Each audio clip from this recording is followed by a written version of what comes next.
Well, welcome everybody to another episode of Taking a Break with Gen X Jace and Rational Boomer 2. How you doing, Mike? I'm doing all right. I've got a lot of people around me that have colds. I don't really have a cold. I've just decided I'm refusing to have colds. I'm setting that intention. I'm saying, fuck it.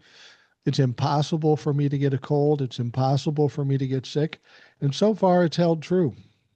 Well, I think a lot of it's attitude. I mean, a lot of the, there's studies that people that, have terminal illnesses, a lot of it's attitude, and if your attitude sucks, then your mood and your overall well-being is going to suck. So, you got your flu shot yet this year? Oh, yeah. I got the flu shot and the COVID shot. I get every shot that comes out. Uh, not only not only to keep myself healthy, but to own the Trumplefucks. Because every time they say, "Oh, the COVID shot," I said, "I've had every fucking COVID shot. You know what? I'm good. I'm healthier than you are, you dumb fuck." Yeah, And it's amazing how they'll listen to somebody that wears a tin hat over their doctor. Oh, they had the jab. That's probably what got the jab and stuff. It's like, oh yeah, science is such a fucking yeah, I know. Just but when I got the COVID shot and I got the flu shot together, and I wasn't feeling too good, but I took a couple of Tylenol. I hope I didn't negate the stuff there and give me autism. yeah, yeah, yeah, absolutely. I mean, and now they're saying, well, maybe it's not autism, maybe it's early circumcision, and we don't really know. Well, that's a hell of a time to tell us that after you've already made the proclamation that autism is caused by Tylenol. That's absolute bullshit. Autism existed before Tylenol existed. Shut the fuck up. Yeah. Well, you have a attorney general, we won't mention his name, from Texas that just filed a lawsuit against Tylenol over autism. So that ought to work out real well, knowing that the guy who instigated that rumor already said it didn't exist. But yeah, that's Yeah, another absolutely. that's another Well, podcast. and we said we're going to take a break. And when I say take a break from daily Idiocy. rigors of fucking politics. Yeah, I was been a couple weeks since we talked. You actually went on a you took a little vacation. It's kind of hard for somebody not retired saying, "Hey, somebody's retired taking a vacation and I'm not." So I'm a little jealous. So where'd you go? We went to Portland, Maine. Then we went up to Bar Harbor and Kennebunkport. We saw the Bush compound. I don't think people think of the Bushes as the extraordinarily wealthy dynasty, but they really are if you think about it. And when you look at the complex, you're going, holy fuck. Hmm. Dumbass George W. Bush is now one of the main owners of this huge fucking complex. But it was, Kennebunkport's a cute little town. Portland's a nice town. Uh, I really like Bar Harbor. That's a beautiful place. I'm going to go back there. The biggest problem I had is I was there with my wife and my brother and his wife, and every lunch was at least $140 for the four of us. At least $140, and every dinner was between 150 and 200. It gets a little expensive after a while, and you know why? You know why it was so expensive? Everybody's got to fucking eat a lobster roll. And you know what I hate about lobster rolls? They're about that big and they cost $40, and I take three of them to get filled up on that shit. I'm not a huge lobster guy. I'm not enthralled with it. I can eat other kinds of fish and shrimp and stuff like that. Lobster's cool. I like it, but not $40 for a taste. Do I like it that much? I remember back in the 90s, and I think it pretty much the guy got fired for this, but Red Lobster had a thing where it was an all you could eat crab, like snow crab and stuff. And Yeah. being the fat ass I am, I went a couple of times, man, for 20 bucks, man, all you could eat, man. I mean, I think it hurt their business that that guy got fired, but man, that was a hell of a deal. But yeah, when you see something like, I mean, yeah, seafood, and you would think it would be cheaper up there since they're so close to the harbor, right, where they catch the shit, right? Well, I would say, yeah, you would say that, but they're also better than any place else you can get it to because of where they're located. I will say there was um, one different version of the um, lobster roll that I tried that I absolutely loved. There's a place in Acadia, which is the national park. It's actually called Jordan's Pond, I think. And there's a restaurant there, and it's a very ornate restaurant. It's right on the lake. It's beautiful. Um, but they're famous for their popovers. My wife loves popovers, so we went to get popovers. But they also had a lobster popover. So, like the lobster roll, they just open up the popover and fill it with lobster. That was pretty fucking awesome. That was the one time I said, okay, $40. That sounds fair. That's the only time I felt that way, though. Yeah, that's like the one thing that I'm from Corpus, which is about 2 hours from here, down by the coast, and I love me some seafood. I mean, you look at me. There's probably not a lot of food you say, well, that guy doesn't fucking love, but yeah, I do love me some seafood, man. And anytime you can go to like you go to a Chinese buffet and they have like seafood. I mean, that's just. I'd rather have seafood than steak. I mean, I'd rather have a good, fish than, a steak, and I do like steak too.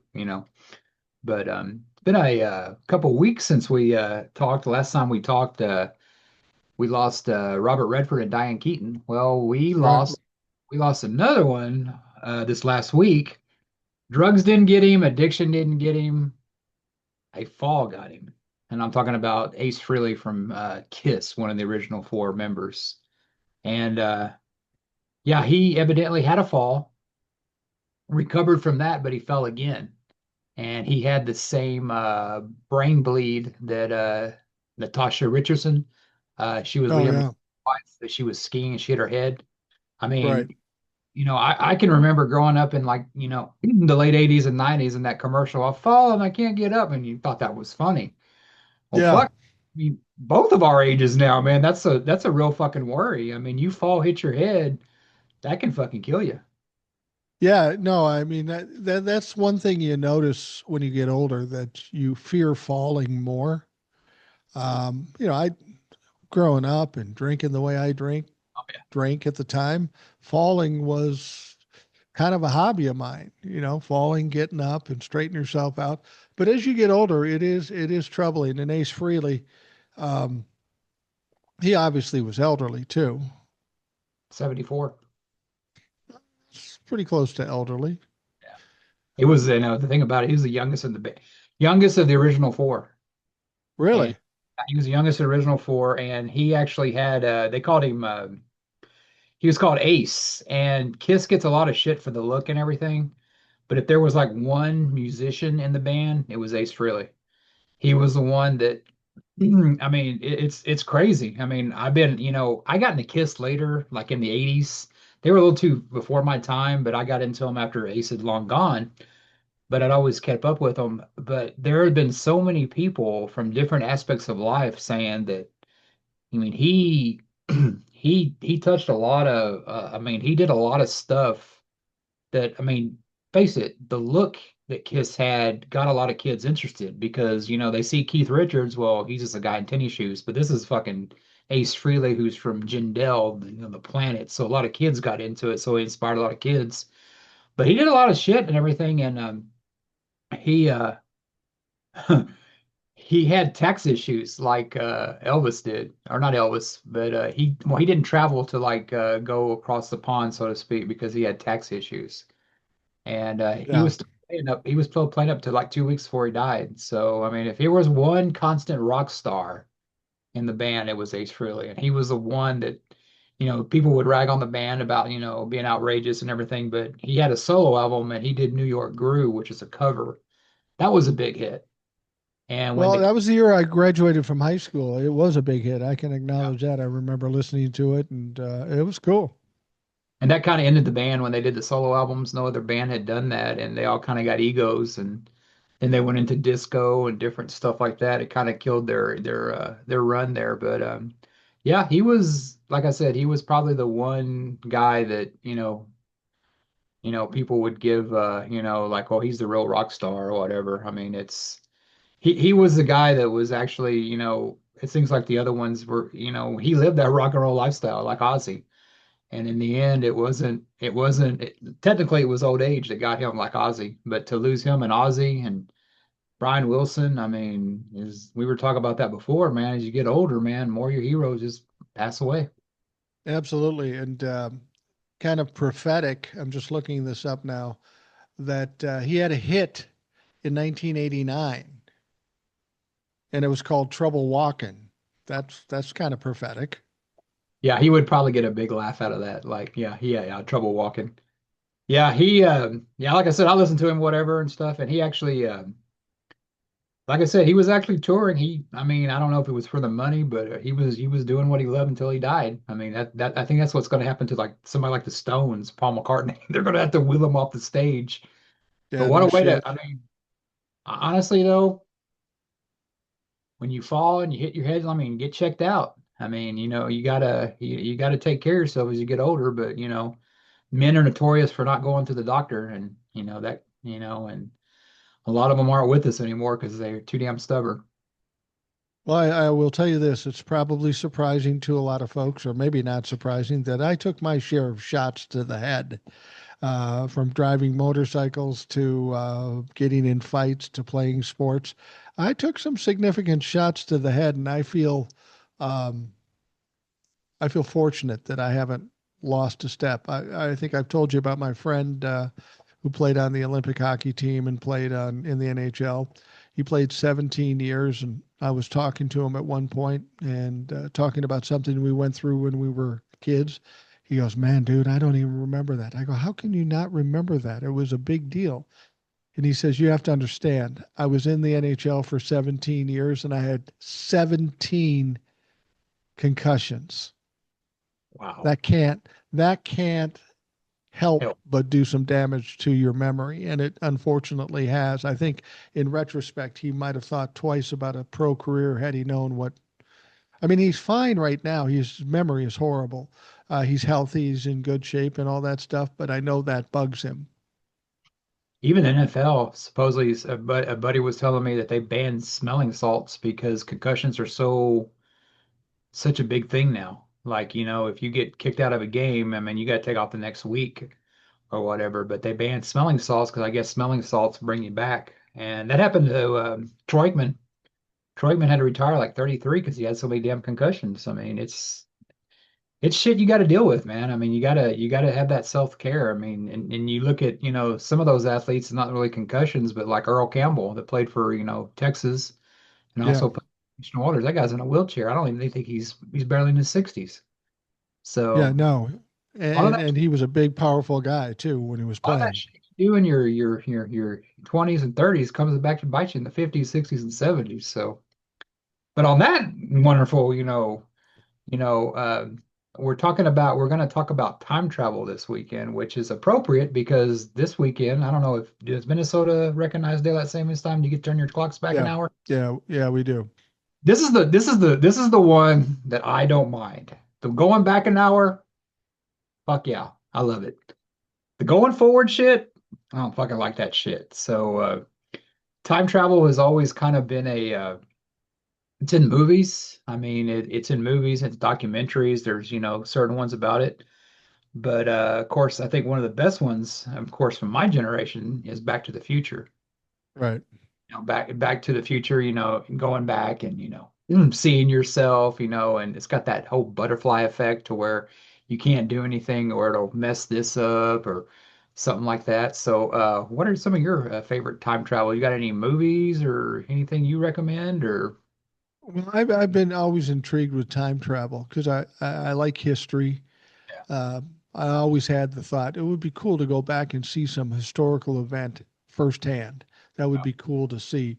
Um, and I like old pictures and old videos and old movies because I not only look at what the what the subject of the video or the pictures are, but I look at the surroundings of it. And to me, that's the closest I can come to time travel. Like I remember I have a picture of my backyard in the first house I grew up in.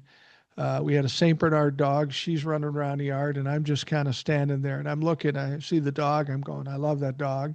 Then I see the house, and I see the fence, and I see the neighbors, and all this stuff. And it does kind of bring you back to that moment in time, and that's really cool. But when I was young, um, there was a show that I loved, and I think it was only on 1 year, and it was called Time Tunnel. It was really kind of a corny show. If you watched it today, you'd go, "That's fucking corny." But it had this tunnel, and it had this circle, kind of like a crazy looking circle, and they'd go into it and go back in time. I don't even think it was a good show, but because it dealt with time travel, I did I did watch it religiously. It just seemed cool to me, and I also like biographies and things like that too. So that was probably my favorite. And the other one, see if I can find it here. Okay, yeah. Scott Bakula was in it. Quantum Leap. That was later, it was more quasi realistic. And that was kind of cool. I don't know. Have you ever had a wish to go back in time or go forward in time? Oh yeah, I don't know. I'd rather go back in time. I listened to, some of those, coast to coast, some of those conspiracy things. I like to dive deep into those. And there was a guy on there saying, well, you can always go back in time, but you can't go forward in time. And you have another scientist say the direct opposite. Well, you can't go back, you can only go forward. I don't know. I don't I think going forward, especially in kind of the world we live in, would be pretty fucking scary. I think we're fucked up. If anything, I'd like to go back. I'd like to go back to New York or Boston and go see like Kiss in a club or Aerosmith, Yeah. like or Rod Stewart with the Faces, some shit. Led Zeppelin. Hell, I'd like to go back 1975 and see Led Zeppelin. That's what I would do, and I also if you could go back and tell yourself something, it's like, well, if you could tell yourself three words back then, your younger self, what would it be? And I go, enjoy your hair. Because it ain't gonna be fucking gone in the future. So, I mean, I always think going back would be cool. I mean, I think going back is because we're kind of more comfortable with that because we know more about history. Right, right. We kind of know what to expect. You talk about those old shows. Twilight Zone was good about that, about having like, time travel. Like I think we talked about the airplane that went through a storm and was flying over and they saw dinosaurs outside. And well, they had to go through the storm again to get back to it, and they got back, but they hadn't gone far enough into the future, and they were, so back about 30 years. They were saying LaGuardia, and they were like, the hell is LaGuardia Airport? They had no idea what that was because they hadn't gone in. But that's just the genius of Rod Sterling. I mean, he could write shit that, I think it's always, just really been, fascinating because I'm like you, I see a picture and, when I look at especially like old World Series pictures and stuff, and you look at these pictures from like the 20s and 30s, like, everybody in that picture is dead. And that's just Yeah. something. Maybe there's like one little baby that's still alive or something like that, but I think that's always kind of been a thing for me as well. Yeah, I have no desire to go into the future because I don't want to know what's going to happen in the future. That's why when people say to me, "Would you like to go back to being 20 or 30 years old?" Absolutely not. Absolutely not. Because, life is hard. And life is hard when you're going through it when you're young. But if you're going through life that's hard and you know what's coming next, that would fucking drive me nuts. That Yeah. would drive me nuts. I wouldn't want to do that. I would want to go back in time, but I don't want to go back to participate. I'd just like to view what happened. If you could go back to a certain time, like if I could go back to my grandfather's fourth grade class and just observe it, or a historical event, that would just be cool to me. And apparently, that's the history buff in me, just wanting to see things, wanting to know things, and the whole time travel thing is really cool. When you listen to Coast, or you can go on TikTok now, there are all these people that claim to be time travelers. I will tell you this: I paid close attention to them, and I listened to some of the things they predicted. Most of it's all bullshit. It's just all bullshit. They're going for clout. Yeah. Yeah, there was a guy that coast to coast, I think Art Bell had him on. His name was John Tudor, I believe. And he Teeter. Peter. Okay, yeah. He was supposedly from the future, and I guess some of the stuff he said was right and some of the stuff he said was wrong, but that's like anything. I mean, anybody can guess anything. I mean, and usually Art Bell would have these people on, and the in the future was not what you call, wonderful. We're totalitarian, regime taking over the country and all this stuff. And you know, that's like it's funny because not really do with time travel, but there was a movie in the late 80s and it was written by Maine's own Stephen King. And I remember seeing the movie because back then I would go and see every Arnold Schwarzenegger movie. It's called The Running Man. And they had it to where if you watch it, it was 1987 or 88. And they were talking, well, in 2019, they pretty much predicted a lot of this reality TV. And if you ever seen The Running Man, it's about almost reality TV where these guys, they escape and these hunters are, tracking them down. Yeah. Well, now they got a fucking remake for it. Oh, And really? fuck, I'm getting to the point now where they're remaking the movies I remember, but that was always cool too. Even back in the 80s, they had, the future didn't look bright. I mean, it just, it didn't look bright back then. So I think that's why we kind of, they say the good old days or whatever, we always kind of live for the past because we're more comfortable with that than, knowing what's in the future because nobody knows the future. A couple other time travel shows, one that was just goofy and one that was really good actually.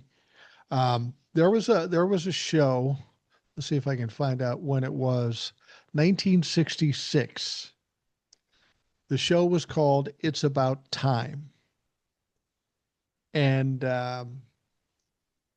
and the reason I remember it is because the theme song, we all sang it and we added something to it.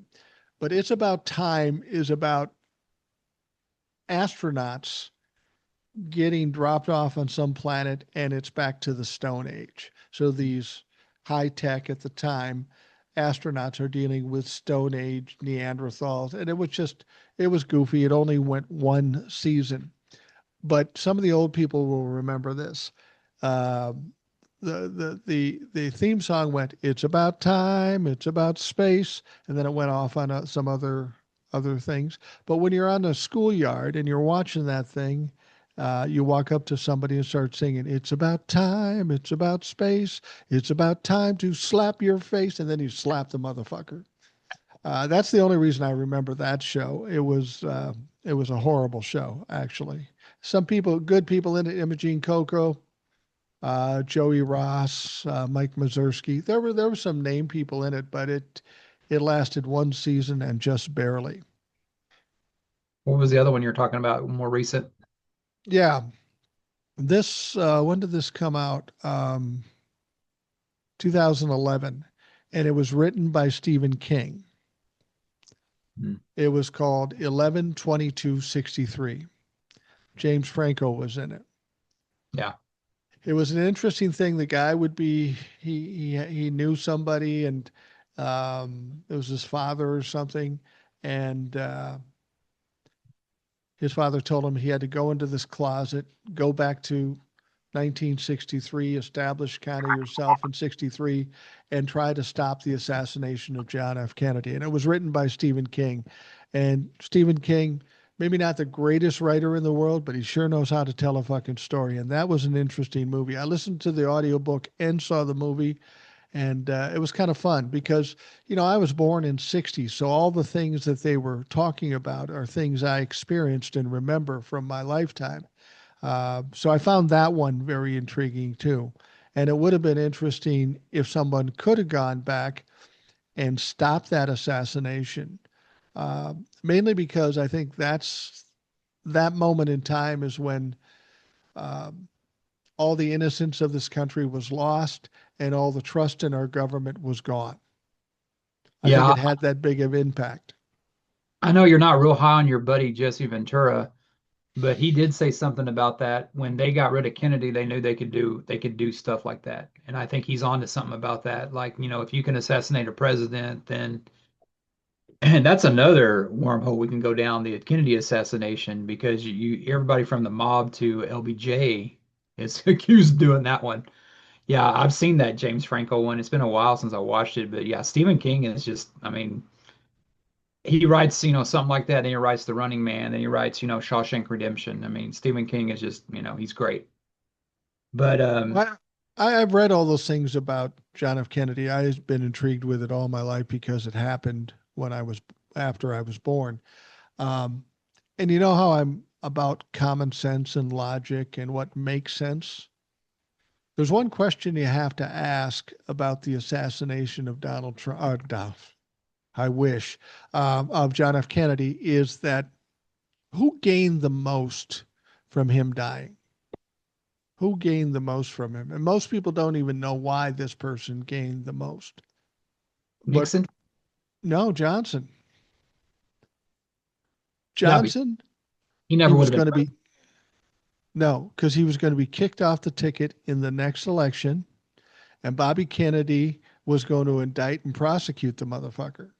Really? So then, yeah, yeah, they did not like each other. And, be honest with you, Johnson did a lot of great things as president, but he was a shady, thuggish motherfucker. A lot of weird things happen around Johnson. I'm not saying that he did it, but it's just really weird and coincidental. Well, So he seemed to have the most to gain. I mean, I know you have the mafia and you have the CIA because he was going to split apart the CIA. There's all kinds of things. To think some 22-year-old goofball got a tower and planned this whole thing and did it just seems kind of ridiculous to me. it's funny how some things don't change, huh? Just saying. Yeah, Um, absolutely.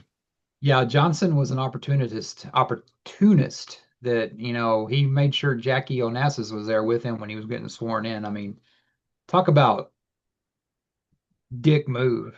But Well, you know, that's a good point too. He insisted on being sworn in on the plane with Jackie Kennedy there. He didn't need to be sworn in. He was already the president. He didn't need Jackie there. I think he was a little paranoid and is going, oh, they're going to blame it on me. I got to get to be president as quick as possible so I can shut all this shit down. That's the perception you get from it. yeah. That's how people act when they're guilty. Let's just get what I want quickly as I can, and then I can save myself. I'm not saying that's true, but as somebody who looks at behavior and common sense, that kind of tells me that. Now, I didn't dislike Johnson for all the great things he did, but we are now finding out that there's a lot of fucked up things in this country and in this world that we never knew about. Oh yeah. This is becoming kind of an awakening, and I wonder if once we find all these things, is that going to change our perception of history? I mean, if we found out the CIA, the mafia, and Johnson had something to do with Kennedy's assassination, what would that do to this country? I personally think it was the mob. I just think the mob, and there's no reason why the mob couldn't have worked with, LBJ to get stuff Yeah, done.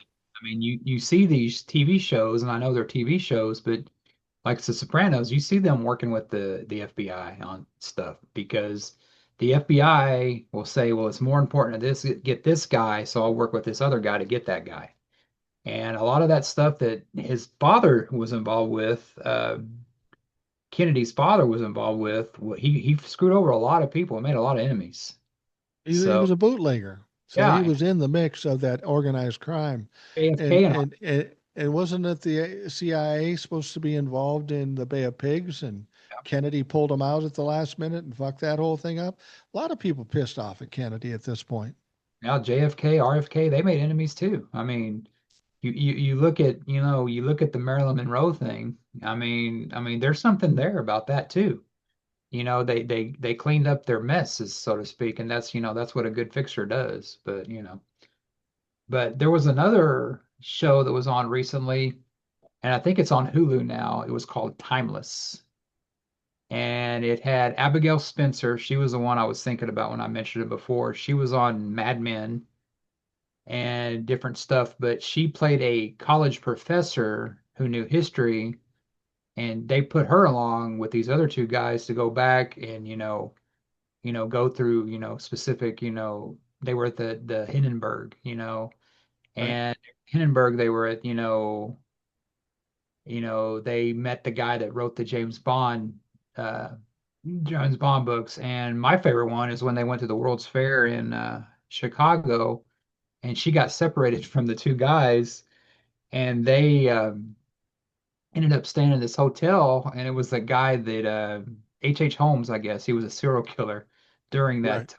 And a lot of people, you look him up, there was a lot of people saying that he could have been, he was out of touch for a while, and that's when the Jack the Ripper stuff went on. Right.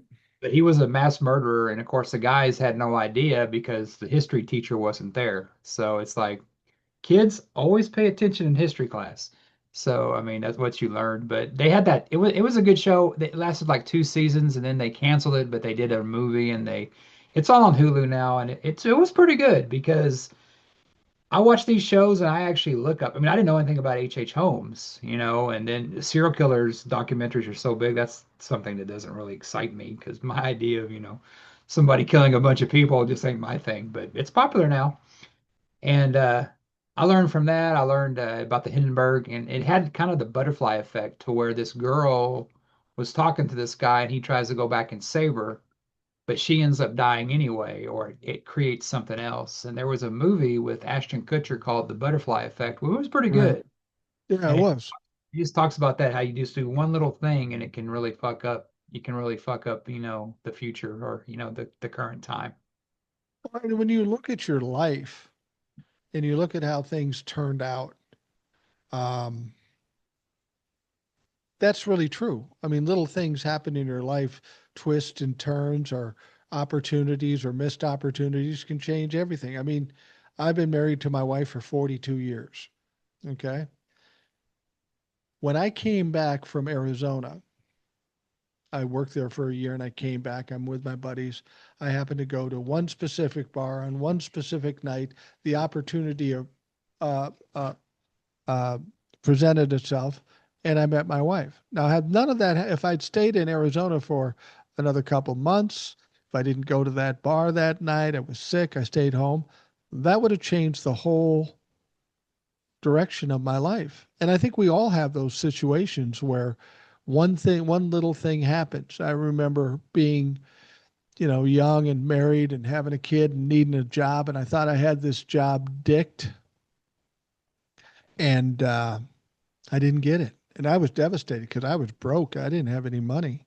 And then a month later, a job that's more appropriate, something I like more, comes along and I get the job. That's why, when my wife and I were looking for a house, we had a house set up and it didn't go. And I said, honey, just don't worry about it. Something better, something appropriate will come along. And within a month or two, something better, a better house for a better price and a better location came along. And I was trying to explain that to my son and daughter-in-law who were looking for a house recently, and they kept getting shut out on these houses. Somebody would come in and they would buy a with cash, and they'd get. I said, just don't worry about it. The right house will come. It'll happen when it's supposed to happen. That's the destiny of all this shit. And of course, they did find a house. They moved into the house now, and it's the perfect house for them. Everything about it is absolutely perfect. That's why you wonder when you look at time travel, how much does destiny play in time? Because I really believe there are certain things that happen at certain times for certain reasons. And even those bad things, like what's going on in politics now, oftentimes lead us to better things. So maybe you have to go through the rough patches in order to get to the good patches. Yeah, destiny or fate. I think those are kind of the two things. Like there was a movie on there was a movie back in the early 80s that had John Travolta and Olivia Newton-John called Twist of Fate. Yeah. Is it called Twist of Fate or Two of a Kind or something like that? Well, they had like the angels and they had like the angels and demons involved with it where they would, fast forward, rewind, and something would happen. They could change something. They could stop time, and do that. And and I think there's something, I mean, something to that because you ever have deja vu? Like Yeah. here before, like maybe you're doing it over. Maybe there is some kind of time travel thing to where you go back and like I've been here before, and I get that a lot. And I don't know, I mean, it's just like wow, like I've seen this before, like I've been here before. And but I kind of think that maybe have something to do with it. That maybe, there's different parallel universes they say, like that's what a lot of people say ghosts come from, that it's, kind of, those voices that you hear, or it could be another dimension that you're going through. I mean, it's a lot bigger than what we know. I mean, there's a lot of they say if you could see your subconscious that you would be like fucking terrified for all the shit around you. And they Yeah, say that that's what PCP does. It opens your subconscious because Brian Johnson from ACDC or ACC, Brian Johnson from the Stones, the guy that died, they say that Jones. Brian Jones, yeah. He was on so much drugs that he would see demons like coming out of the ground and shit, that Really? like fuck that.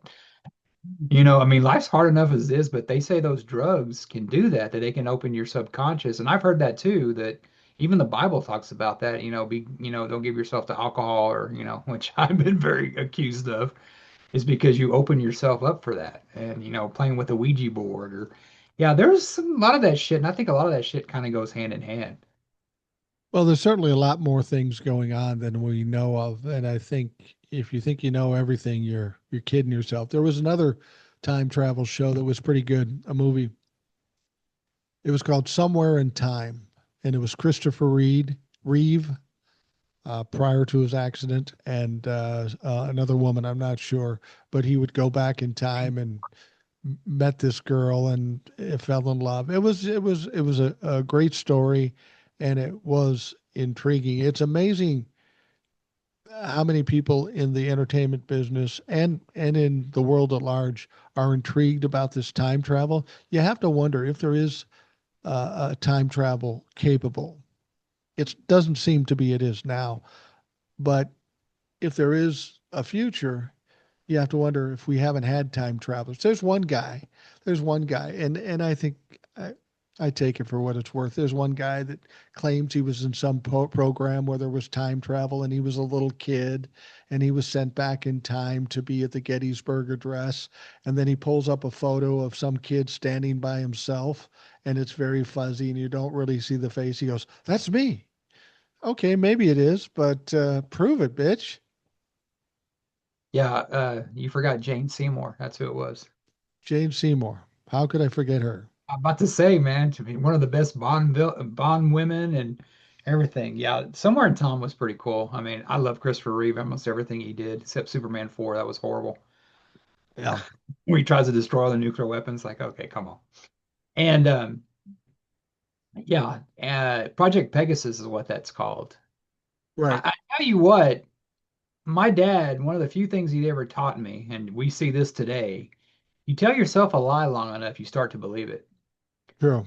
And that motherfucker who's on there, and if he's listening, forgive me for calling him motherfucker, but his name's Andrew something. He tells that story, and he evidently is telling the truth. He's lying, or he's convinced himself that it happened. Right. Because I've heard him in very different interviews, and he doesn't stray from the script. A lot of those guys you hear, they'll tell a story and it's different from one before, and this guy, he seems legit to me. I mean, there's no way to prove it, like you said.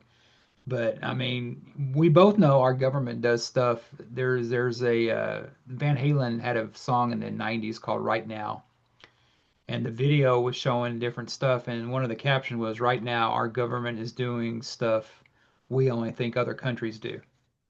Right. So if you don't think the government hasn't been intrigued by time travel and about there's a guy that was on Art Bell, Major Ed Dames, he talked about remote viewing, how you can remote view stuff. And that's a Yeah, whole nother. that is a whole nother thing, and I've seen a lot of things about remote viewing. It intrigues me, um, but I can't comprehend it, so I don't know that I believe it. Um, when it come put it this way, if you don't think if you think the government tells us everything that they do, then please tell me why there's top secret documents. Well, they can't tell. I mean, I mean, look how bad people freak out when the government just suggests you wear a mask. 'Cause, I mean, people lost their shit. Oh Yeah. my, you're gonna quarantine us. Oh my God. And it's like, can you imagine if, I mean, I think they're doing it slowly. You're seeing this more now, but they're getting us accustomed to UFO sightings because there's fucking something there. And I don't want to get my Yeah. tip on or something. But if you fucking deny the existence of fucking something, if you think we're the only fucking ones in this universe, I mean, there's how many universes are there? I mean, you're fucking out of your goddamn mind, you Well, know? yeah, and then you hear the stories of these spaceships coming out of the ocean. Yeah. That makes some sense too. If something's adaptable to that. And who what was it? Albert Einstein or who was it that said our perception of time is off because we have perception of time that is linear. Yeah. And and people suggest that everything is happening all at once at the same time. And the only way to explain that would be different dimensions. And that always intrigued me too. Um, because if that's true, then I'm sitting here talking to you, but there's also a version happening at the same time of me in my kindergarten class learning whatever.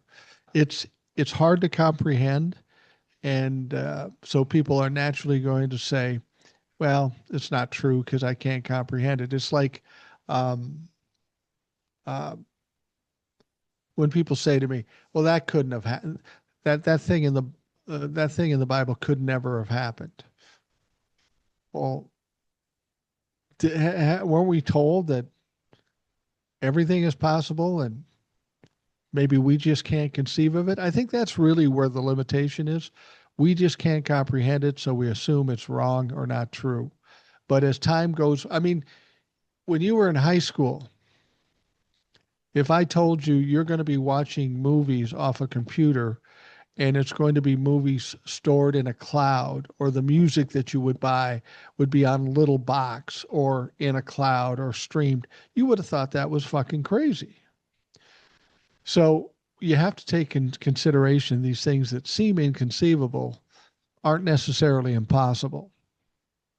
I wish I knew that we could, you could stream everything. I wouldn't spend all my money on music. I might be retired by now.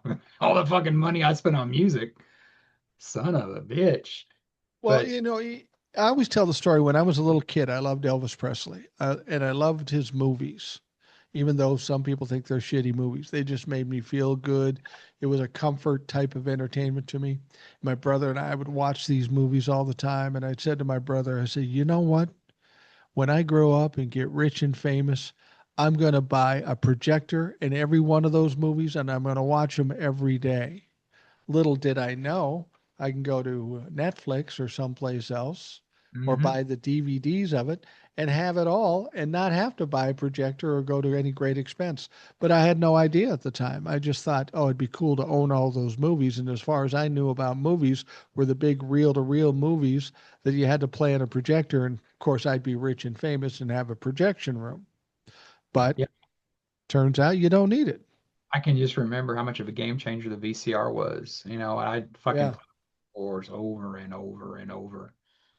And I mean, now you can just take it on your phone. You can just view your phone. I mean, we kind of got a taste of that. We kind of knew there would be video calls because of the Jetsons. Like, oh, that's pretty cool that you can talk to somebody and you can actually see them. Yeah. And it's funny, we can do that now, but what's the preferred way of messaging now? It's texting. We don't have to fucking see your ugly face. We like to text. I mean, it's like, oh yeah, we have this thing where we can view each other. I'd rather text. I don't have to actually But see stuff. I remember in the 70s, my grandmother worked for Northwestern Bell, and there was a lot of technology being discovered and looked into by Northwestern Bell and the phone company and stuff. That was the predecessor to all the bells that were split up later. And she told me one time, she said, "You know, Mike, there's going to be a time when we can see see pictures of the people or see the people talking to us on the phone. Fuck yeah. No, that's not going to happen. And then she told me this. She says, "You know what? There's going to be a time when you're going to be able to take a TV and hang it on the wall like a picture. It'll be that thin." I go, "Please, motherfucker, these things are huge." But as luck would have it, that's exactly what happened. So you wonder, I was born in 1960, and all the things that changed up until the time I'm 65. A lot of things we would have never imagined. The internet, Zoom, like we're on now. We never imagined that. What's going to happen in the next 65 years? I got a 5-month-old grandson. I can't even imagine. We're gonna There's no see. way I could imagine what he's going to experience when he gets to be my age. It's crazy. Yeah, I personally think it had to do with Roswell. People, I mean, you think about up to like what, 1947, and I think something did happen because if you ever research that, the farmer, he had this like he found this Material, material that you could crumble up and it would reform back to its original shape. right? There's a movie, it's called Roswell. I think Martin Sheen's in it, Dwight Yoakam's in it. It came on, it's probably on YouTube now, but it talks about that, about how, that guy, that one guy that was the pilot, yeah, he recanted his story because he was in the service and he had to. Right. But you think about all I mean, you tell somebody 100 years from now, well, you can transmit, a fax, you can transmit written. Over a phone. Yeah, you had the Morse code and, all that, Western Union and stuff like that. But I mean, it's amazing that you can fax pictures. I mean, and faxing is old technology by now. I mean, why we still Right. use faxes, I don't know. But I mean, that always fascinated me too. I mean, what we're doing here on Zoom, like you said.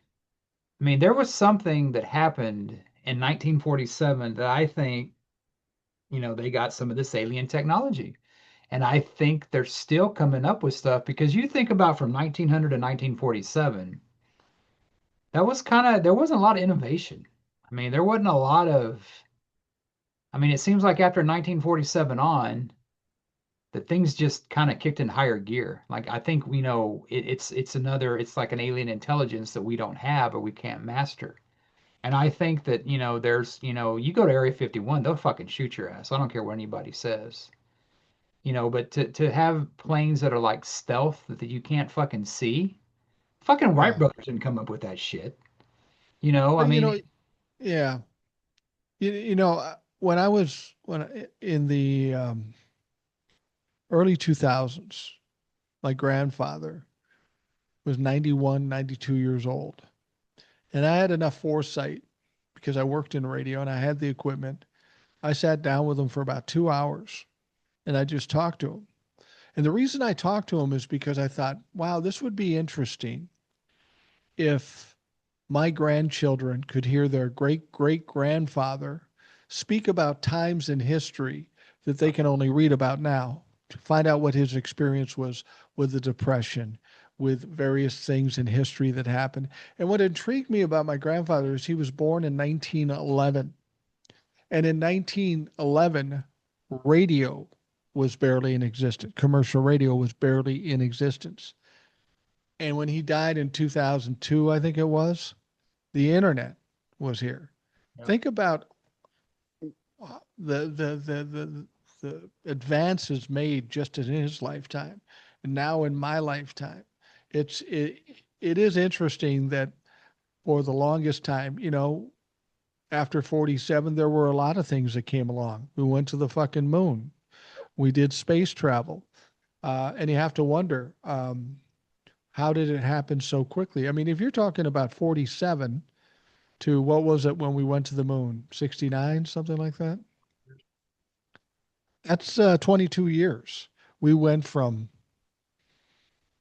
just kind of um, working with planes and turning planes into commercial transportation to flying to the fucking moon. What's even more intriguing is that after we flew to the moon, We didn't do it anymore. We did it a few times, obviously, but then we just stopped. And I find it hard to imagine that it was just about money. What do you think it was? I I don't know. I mean, that's one of the many things we don't know. You know, there were a lot of things that could be pursued and enhanced, and we could have learned a lot of things. Why don't we have any great investigations under the oceans? It's one of the places we know the least about.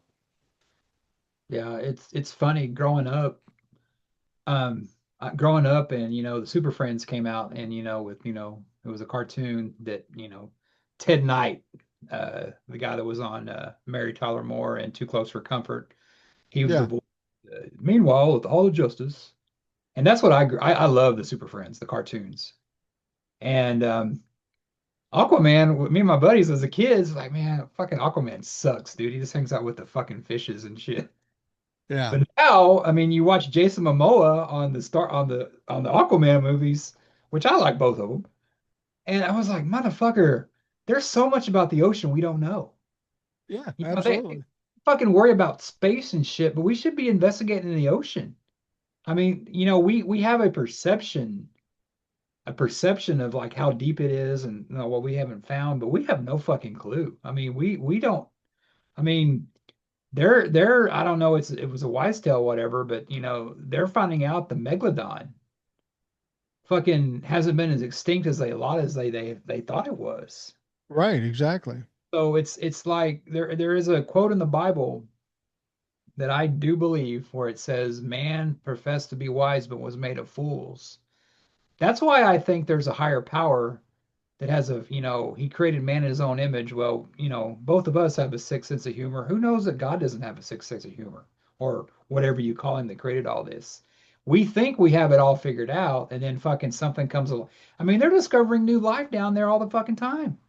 Yeah, yeah. I mean, how do we determine geology, geography, or history if we don't know everything? I mean, they're constantly having to change things. That's the same thing with the Bible too. I always found it weird that they had all these hard and fast rules on the Bible, but then the Pope or somebody would come along and say, "Well, we don't have to do that so much. That's not really a big deal." I mean, it's like the Constitution. It either says it or it doesn't say it. Yeah. But again, it's all about perception, and the perception we get is from what we know. But how will that change our perception if we find out things we never knew? And it's happening every day. I mean, like with our own government, with what's going on now. My contention is a lot of it's never probably been worse than it is now, but it's been my perception is that it's been a lot worse than we ever knew. And now it's starting to come to light and we're going, holy fuck. Yeah. Speaking of God and everything, it makes me, think back to, there's a lot of people, and I was raised in one of them, that think the Earth's only 6,000 years old. And I Yeah, and I remember telling somebody that as a kid because I firmly believed it. Well, the Earth is billions, they say, but and when we talk about, God creating the Earth, he says he created it in 6 or 7 days or whatever. But then the Bible also say in heaven, with God, 1 year is like 1,000 years or something like that. There's no perception of time up there. So right. he could have created this earth, over billions of years, not it would have been nothing to him or her or whatever. But where did it start before that? What's always gotten me about the Bible is that it's really telling in the Ten Commandments where he says, "Thou shalt have no other gods before me." Well, that tells me right there there's other gods. I Yeah. mean, that this God may be this thing, but there's probably definitely other gods. And why does he have such a hard on for not having any other gods before him? Over But my long life, I've heard a lot of ideas about God and all that stuff. And the one thing I've kind of resonated with more than anything, when somebody says God, they picture an old man in a chair and long hair and all that kind of stuff. And I don't buy into that. That's just something to make it easier for people to comprehend. Yeah. But the explanation I was given one time, and the one thing that seems to make the most sense to me, that God or the universe or the source, whatever you want to call it, is an energy. Hmm. And one of the things the Bible tells you, and one of the things you learn is that God or the source or the universe is in everything. Hmm. Everything that exists is part and parcel to that source, okay? And that would even mean us. We have that source within us. And it kind of explains some of the stories you hear in the Bible where Jesus would say, "You can do what I can do." And what I think that suggests is that we all have similar powers. We just don't realize it. We don't understand it. We don't know how to access it. And that's where like manifestation comes in and all that other stuff. You do have the power to make things happen in your own life or in the world around you, but you just don't understand it. It's like those people who are psychic or see ghosts. It doesn't make sense that only a few people have that ability and not everybody would have that ability because we're all the fucking same. Yeah. So it's a matter of understanding, access, and belief, I think. Yeah, I think that, the old saying is the power's within you. And I guess, the power is within me that we have come to the end of another thrilling, exciting, deep diving podcast, Mike. Absolutely, absolutely, and we go off on tangents and stuff, and that's really the point. It's taking a break from the rigors of the other shit that goes on, and just to kind of bullshit around and talk about certain things, and um, talk about things that are maybe a little more pleasant or a little more interesting than the same shit we hear every day. Yeah, life's too short to, you got to get out of your bubble sometimes, yeah, things suck going around you, but, always try to take a break, try to take a break and, realize that life is bigger than, politics and stuff that's going on. And, and like 9 times out of 10, everything seems to work itself out. And, if we given you a break from that, hopefully we've given you a break from that. So, Well, people accuse me of only thinking about politics and always irritated about this and angry about that. That's not altogether true. I do what I do on the videos. I do what I do on the podcast. But I can tell you what I was doing about 5 o'clock, 6 o'clock yesterday. I my granddaughter and my daughter-in-law insisted that I get dressed up. Okay, which I don't do. But those two and my wife are the few people that can get me to do things I don't want to do. But at about that time, I was nothing fancy. I said, "What should I be?" There's got to be something on a farm. And I'm going, "What the fuck?" And I wasn't going to be the stupid things. And then my granddaughter said, "You could be a mouse. You could be a mouse." So I put on a gray outfit, gray shirt, gray pants, and I bought those little thing that goes on your head with the ears. And my granddaughter says, "That looks really good, Grandpa, but we need to do something else." I go, "What's that?" So she brings me into the bathroom. I sit on the bathroom. So for all those people that think I only think about Donald Trump, I'm sitting on the toilet with the cover down, and Grandma gives her some makeup, and she says, "We got to make you a nose." So she puts the makeup on my nose where it's black, and I said, "Well, that's good, thank you." She goes, "No, you need whiskers." I thought she was just going to put little teeny whiskers on my face, but she took the crayon, the makeup crayon, and just goes, "I got these," and I got to sit in the door because I'm the one handing out the candy. So I got these kids coming up looking at me like, "Oh, he'd be creepy without the makeup, but God damn it." yeah, that's So, fun. so for all of you that think that's all I think about, yesterday I was getting makeup applied by a 5-year-old. Yeah, and this shows another example of, Mike lives outside his bubble, a lot of people, some people have gotten some feedback that people don't like, oh, it's too important not to do that. You got to take a fucking break, man. And hopefully, Yeah. people are listening. Hopefully, we've given you that break, at least for now. And then after this, you can go back to your daily grind. I don't get that many negative comments about stuff, but on occasion, like um, I talked about an email that I got when Eric was on the show, and this guy, I'm a big fan. I listen every day. But today with you and Eric, it was unlistenable because you're always spewing this hopium shit You and got to and and the brighter side of things. I go, fuck you. If you're gonna be negative, just go away. And we've got it here before. People have come on and said, well, I turned on the thing. I was expecting politics and I got this. I'm a little disappointed. All I got to say to you, and I think I've said this before, I do anywhere from 6 to 10 TikToks a day. Nope. I do a podcast for an hour and a half every day. I haven't cut short anything else I'm doing by doing this show. So fuck you. I don't know how much more I can do. I'm just not physically capable of doing more than that. If you don't want to listen to taking a break, I don't give a shit. Go ahead. But I think people do need to separate themselves. I mean, people get so upset about so many things. At some point, you got to live your life, you know? Oh yeah. Have fun with things. And fortunately, I have grandchildren that give me that opportunity to, I'll sit with my grandson and my wife and I and my grandson all day, Monday, Tuesday, and Wednesday, just trying to make them laugh. Yeah. It's, it seems pointless, but it's invaluable to me. Well, we hope you've given some of y'all a escape from the norm, and we'll look forward to next week doing the same thing, Mike. That sounds good. Thanks for listening for everybody, and we'll talk to you again next week.